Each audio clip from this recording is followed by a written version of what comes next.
Olha o que esse grupo diz.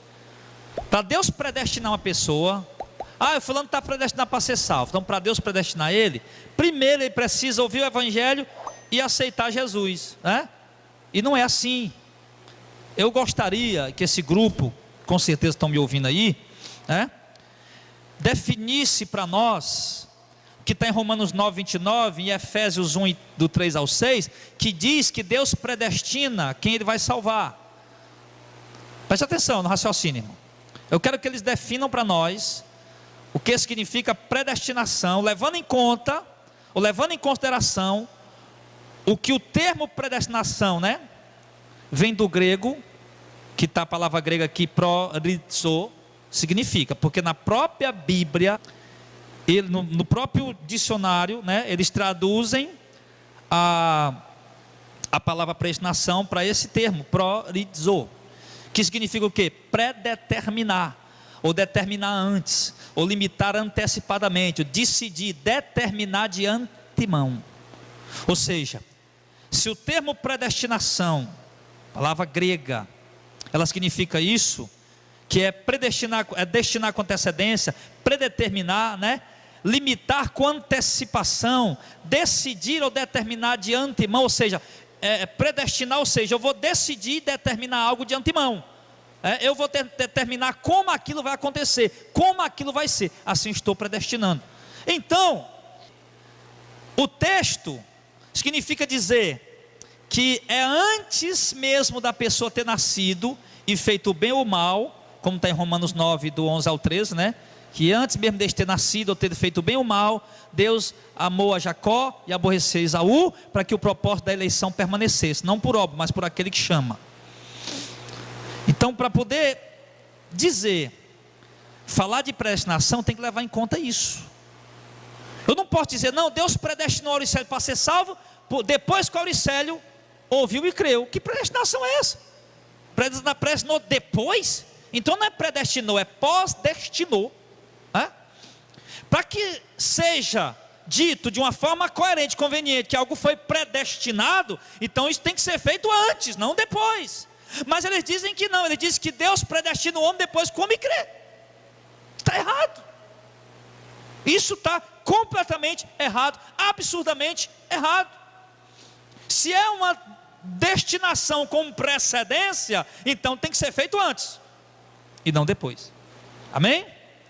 Portanto, é totalmente inconveniente dizer que Deus predestina quem aceita Jesus, quando na verdade foi Deus quem nos aceitou e nos predestinou antes mesmo de termos nascido, para crermos nele e sermos salvos por sua graça, como está lá em Efésios 1, 3 ao 6.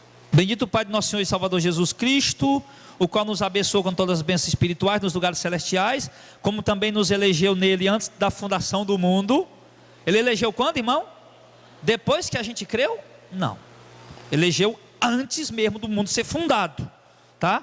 Para que fôssemos santos e irrepreensíveis diante dele em caridade, e nos predestinou para filhos de adoção por Jesus Cristo, para si mesmo, sendo segundo o beneplácito da sua vontade, e não pela escolha do homem, mas pelo beneplácito da própria vontade de Deus. E a predestinação, a eleição, ele está dizendo que foi feita antes mesmo da fundação do mundo. Amém, pessoal? Então, meu irmão, é muito, mas muito mesmo, amados, inconveniente, sabe, é muito contraditório. Eu até converso com a Auricélio às vezes. Auricélio, olha, eu gosto muito de ouvir a pregação desse grupo, são pessoas que pregam com responsabilidade, eu vejo responsabilidade, eu vejo temor na pregação deles, mas quando chega, meu irmão, nessa questão da predestinação, eles se perdem totalmente. Parece até que estão ali para defender a placa da igreja deles, e isso está errado. Eu não posso distorcer uma doutrina tão séria como a doutrina da salvação, simplesmente por causa da minha denominação, né? Hoje existe um fenômeno, segundo os próprios assembleianos, teólogos assembleianos, eles dizem que existe um fenômeno dentro da Assembleia de Deus hoje, que são assembleianos predestinacionistas, que creem na predestinação. Hoje está cheio de assembleiano crendo da forma correta na predestinação, não calvinista, né? destinacionista, né? Então há assembleianos predestinacionistas. Isso é bom. Isso é muito bom. É um sinal o quê? Que os irmãos estão ali, estão abrindo a mente para o evangelho, né? Não estão ali bitolados naquela mensagem que está sendo apresentada. Estão raciocinando, estão tendo uma visão ampla. É como uma professora gosta de dizer: irmãos, não leia só CPAD.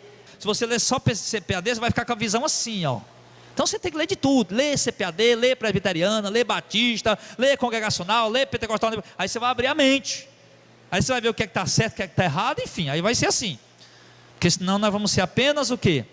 Pessoas bitoladas andando dentro de um caminho que traçaram para nós, e a gente sem mesmo se preocupar se isso está correto ou não.